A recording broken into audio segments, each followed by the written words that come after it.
আপু,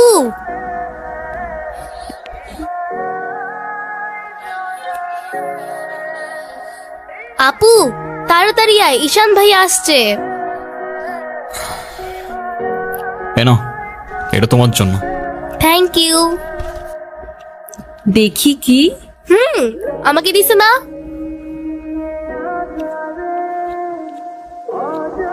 আসসালামু আলাইকুম। ওয়ালাইকুম আসসালাম, বসো। বাবা, ও ঈশান। হ্যাঁ, সে তো দেখলাম। কি করো তুমি? আমি এলএলবি-তে লাস্ট ইয়ারে আছি। ও, স্টুডেন্ট। তোমার উদ্দেশ্যটা কিন্তু আমি বুঝতে পারছি। জি স্যার।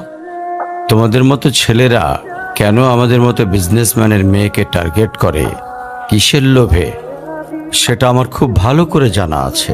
বাবা, কি বলছো এসব? তুমি চুপ করো, আমি কথা বলছি। তোমার ফ্যামিলিতে আর কে কে আছেন? বাবা মা দুজনেই আছেন, কিন্তু ফ্যামিলি বলতে আমি একা। তার মানে আমি তো ঠিক বুঝলাম না। তারা আমার সাথে থাকে না, সেপারেটেড। ও, বুঝতে পারছি। তা প্রবলেমটা কার ভেতরে? বাবা মাকে ছেড়ে চলে গেছেন নাকি মা বাবাকে? আপনি ঠিক কি মিন করতে চাচ্ছেন আমি ঠিক বুঝলাম না স্যার। আই মিন, ক্যারেক্টারের প্রবলেমটা কার ভেতরে ছিল, তোমার বাবার না মার? আরে সমস্যা তো আপনার ক্যারেক্টারে।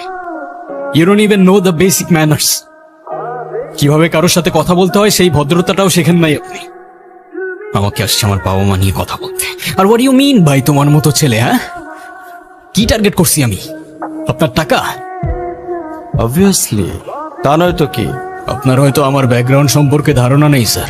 আপনাদের মতো সো কল্ড বিজনেসম্যান আমার বাবার অফিসের লাইন দিয়ে দাঁড়িয়ে থাকে। আমি এখানে আসছি শুধুমাত্র ওকে ভালোবাসি বলে, সেকেন্ড কোনো উদ্দেশ্য সমান নাই। তুমি তো একটা বেয়াদব। তোমার ক্যারেক্টার সম্পর্কে আমি খুব ভালো করে জানি।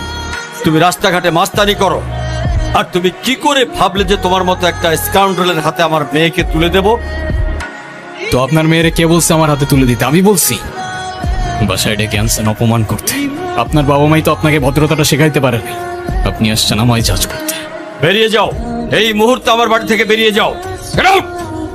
আপনি যদি মনে করেন আপনি চিৎকার করে আমাকে দমায় রাখতে পারবেন, then I can make more noise.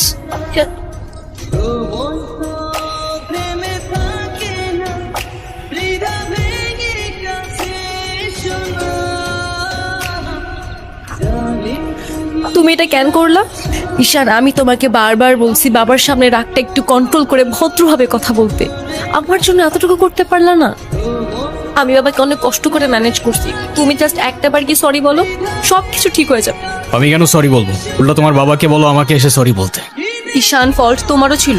তুমি বাবার সাথে শাউট করছো, আর একটা সরি বলে যদি সবকিছু ঠিক হয়ে যায়, কেন সরি বলবা না? কারণ আমি সরি বলি না, আর বলবো না বলছি তো বলবো না, ব্যাস। তোমার ইগোর জন্য না তোমাকে কিছু বলতেও আমি ভয় পাই। সেদিন তুষার সাথে যা করছো, তারপর থেকে তোমাকে কোনো কিছু বলার সাহস পর্যন্ত আমি পাই না। এরকম চলতে থাকলে দেখবে একদিন আমিই চলে যাব। তো যাও না, তোমায় তো আর কেউ আটকায় রাখে নাই। রাখছি, আমি আটকায় রাখছি? ঈশান প্লিজ একটু বোঝার চেষ্টা করো। তুমি বাবার কাছে গিয়ে একটাবার সরি বললে সব ঠিক হয়ে যাবে। আরে আমি সরি বলবো না ভাই, বলবো না আমি সরি। এটাই কি তোমার শেষ ডিসিশন? এখন কি তোমার পেন আর পেপারে সাইন করে বলতে হবে নাকি? ঈশান, আমি যদি আজকে এখান থেকে চলে যাই, হয়তো আর কোনোদিন ফিরে আসবো না। আবে তো যাও না, কে আসতে বলছো তোমাকে? যাও।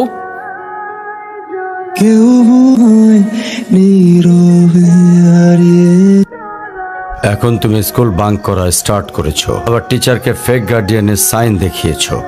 এমনটা আমি তোমার কাছ থেকে কখনোই আশা করিনি নানু ভাই। ভাইরা, নানু ভাইকে সরি বলো। আই ডোন্ট সে সরি, আমি সরি বলবো না। ভাইরা সরি বলো। আমি কি করলাম? আমি কেন সরি বলবো? কখনো কখনো আমাদের ভুল না থাকলেও সরি বলতে হয়। বেসিক্যালি ওর কোনো দোষ নেই। ওকে মার্কশিটের সিগনেচারটা আমিই করে দিয়েছিলাম, আর ওকে আজ স্কুল বাঙ্ক করতে দেওয়াটাও আমার ঠিক হয় নাই। তো ওর হয়ে আমি ক্ষমা চেয়ে নিচ্ছি, সরি। কি হয়েছে স্যার? আমার জেদের জন্য আমার মেয়ের লাইফটা শেষ হয়ে গেছে। ওনো আমাকে অনেক বোঝানোর চেষ্টা করেছিল, আমি বুঝিনি। ভেবেছিলাম আমি যে ছেলেকে চুজ করব সেই হবে ওর জন্য বেস্ট। সরকারি চাকরিজীবী দেখে ভেবেছিলাম মেয়ের লাইফটা অ্যাটলিস্ট সিকিউর থাকবে। এটা ভাবিনি ভালো চাকরি থাকলেই ভালো মানুষ হয় না। তারপর পরই আমি আমার মেয়েকে আমার বাড়িতে নিয়ে চলে আসি। ওদের ডিভোর্সও হয়ে গেছে।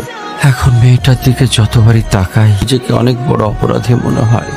যদি আপনি কিছু মনে না করেন, আপনাকে একটা রিকোয়েস্ট করতে চাই স্যার। বলো। যদি আপনার পারমিশন থাকে, আমি অনু আর আয়রার রেসপন্সিবিলিটিস নিতে চাই। কেন সিম বেঁধে দেখাইতে আসছেন? আপনি প্লিজ এখান থেকে চলে যাবেন। আমার আর আমার মেয়ের জন্য আমি একাই ইনাফ, আর কাউকে লাগবে না আমার লাইফে। আর কারোর যদি কোনো সমস্যা হয় বলে দিলেই পারে। আমি এখান থেকে অনেক দূরে চলে যাব।